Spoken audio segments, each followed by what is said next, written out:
ఈ నెల మీకు, ముఖ్యంగా కుటుంబ సభ్యులకు సామాన్యంగా ఉంటుంది. మీ జీవిత భాగస్వామితో కొన్ని అపార్థాలు ఉంటాయి. కాబట్టి మీరు ఏదైనా వాగ్దానం చేసేటప్పుడు జాగ్రత్తగా ఉండాలి.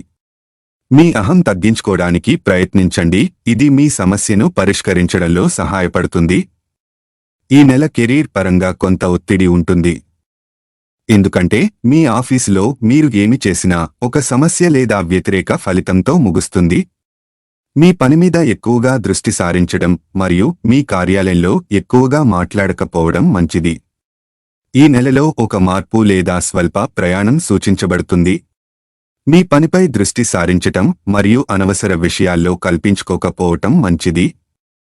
దాని కారణంగా అవమానాలను, తిరస్కారాలను ఎదుర్కొనే అవకాశముంటుంది. ఆర్థికంగా ఈ నెల సాధారణంగా ఉంటుంది, ఎందుకంటే మీ లాభాలు మరి ముఖ్యంగా షేర్ మార్కెట్లో నష్టాలుగా మారవచ్చు. ఆర్థిక విషయాలకు సంబంధించి వేగంగా లేదా దురుకైన నిర్ణయాలు తీసుకోవద్దు. ప్రథమార్ధంలో ఆర్థికంగా కొంత అనుకూలంగా ఉన్నప్పటికీ, ద్వితీయార్ధంలో గొప్పలకు పోయి కానీ అనవసర విషయాలపైన కానీ ఎక్కువ డబ్బు ఖర్చు చేస్తారు. ఆరోగ్యపరంగా మీరు జలుబు మరియు వేడికి సంబంధించిన సమస్యలతో బాధించబడవచ్చు. చర్మం మరియు కళ్లకు సంబంధించిన కొన్ని ఆరోగ్య సమస్యలు కూడా మీకు ఉండవచ్చు. ఈ నెల ద్వితీయార్ధంలో ప్రయాణాల్లో జాగ్రత్త అవసరం. ఈ నెలలో వ్యాపారంలో ఉన్నవారు పెట్టుబడులు పెట్టడం మరియు మీ వ్యాపారానికి సంబంధించి ముఖ్యమైన నిర్ణయాలు తీసుకోవటం అంతగా అనుకూలించదు.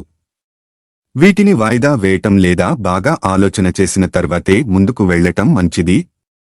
ఈ నెలలో భాగస్వామ్య వ్యాపారంతో వెళ్లవద్దు. ముఖ్యంగా ద్వితీయార్ధంలో వ్యాపార విషయాల పట్ల, లావాదేవీల పట్ల జాగ్రత్త అవసరం. మోసపోయే అవకాశం ఉంటుంది. ఈ నెల ద్వితీయార్ధంలో విద్యార్థులకు చదువులో లాభదాయకమైన అభివృద్ధి ఉంటుంది. అయితే మీరు సోమరితనానికి లోనై చదువు వాయిదా వేయకుండా ఉండటం మంచిది. వారి బద్ధకం వల్ల పరీక్షల్లో తక్కువ స్కోరు వస్తుంది.